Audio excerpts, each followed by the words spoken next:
Through the generous contribution of Dr. Lewis's family, we're very fortunate to be able to share with you these timeless recordings of Dr. M. W. Lewis, a self-realized American yogi. Dr. Lewis was Paramahansa Yogananda's first American disciple and dearest personal friend. The wisdom Dr. Lewis imparts through these teachings will give you a dynamic and practical insight into the ancient science of yoga as taught by Paramahansa Yogananda. This lecture's title is Awaken Your Divine Will and was delivered in Hollywood, California on September 15, 1957. The subject this morning I see is Awaken Your Divine Will. Awaken your divine will. To realize divine will, we should, of course, know something first about human will. Human will. Human will is the will of the ego. Realize that. That is, when you do a certain thing, when you exercise your human will, it is stimulated, so to speak, by your ego consciousness. And the instruments of your ego consciousness are the senses, the mind, and the intellect. And so you can gather together so much will from the ego. It is limited. It is limited by the instruments through which it works.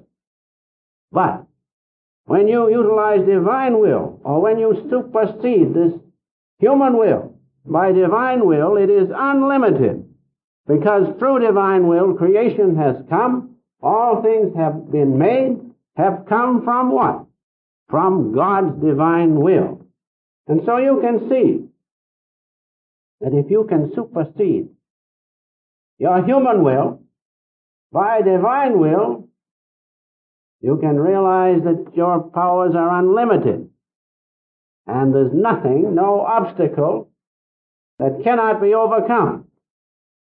Realize that. Understand the difference between human will and divine will. One is limited, and the ego is operating, so to speak, human will. And who's operating divine will? God. God is in us. His consciousness is in us. Our own awareness is His awareness. But there's a separation there. There's a delusion. Remove the delusion and God works through us unobstructedly. That's divine will.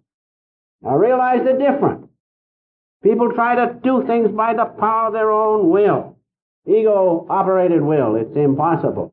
But when God steps in, then you can do something real about it. You can really do something with your will, because then your will is guided by God's wisdom-guided will. As we said in our affirmation, I will reason, I will act, but guide thou, Father, me to do the right thing. In other words, get to contact with God first. Do that. Realize your oneness with Him. Then you can utilize divine will. In fact, your will is divine will. Now, success or failure does not depend upon the size or the number of obstacles which we encounter. It does not depend upon that at all. But it depends on our ability or lack of ability to overcome them. That's all. And I might say in passing, even if you do not overcome, but you unite your consciousness with God's presence, you are a success, even though you are a failure in the ordinary sense of the word. Realize that. And so no matter what obstacles come, realize you can overcome them if you utilize the power which is within you, the presence of God. If it is not His will that that obstacle be overcome, you still are a success, because your consciousness is one with God's consciousness. That is what we must understand and realize. And so, even though we have a strong will, let us understand this, even though we have a strong will, a powerful will, but we do not keep it steady, then obstacles may overcome us instead of we overcoming them. And even if you have a weak will, even the weakest obstacle will overcome you. And so it is not so much what your will is. It is that you change that will and reinforce it, back it up by the presence of God within you, and then keep it steady. Some people start off with a great flourish to find God, and they fall flat. Their enthusiasm disappears. That's not steady will.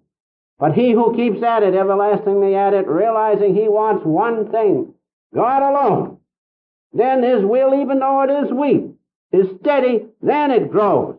Then it becomes united with God's will, then he can overcome. Change your will. Change your will from human will to divine will, or awaken within you divine will. Now this steady will, we must say a word or two about steady will. It's very important. Some people haven't got too strong a will, but they keep at it. They keep poking. So they'll bob up here and poke at you. And then come over here. They're at it everlastingly. That's steady will. If you have a strong will, plus that steady will, that's wonderful. Now we need a steady will to overcome. We need a steady will to change our human will to divine will. Because all our senses and all the energy from our muscles and from our organs, normally it's passing outward. As you live in this world, those energies are going outward. And it takes a strong will to turn them back on themselves and turn them inward to the source of divine will. As long as you are utilizing these energies which are passing outward through sensation, mind, and intellect, you'll get so much power to your will. But if you can turn that energy on itself and turn it back into your soul, so to speak, then it will awaken within you divine will, and then you'll have God's wisdom-guided will to utilize. Now realize the first thing we have to do is to turn the energy which is going into outward consciousness and therefore keeps us limited. By this duality of consciousness, we have to turn it on itself, turn it back in. And what do we do? Through the practices of self-realization techniques, we gather that energy, first in the spine, the superficial spine, sympathetic nervous system, if you want to call it that. But first you do that. Then you got it where you can do something with it. Because where is divine will located? Not in sensation, not in mind and intellect, but right within yourself in the deep spine, and it is contacted through the Christ center at this point. So you get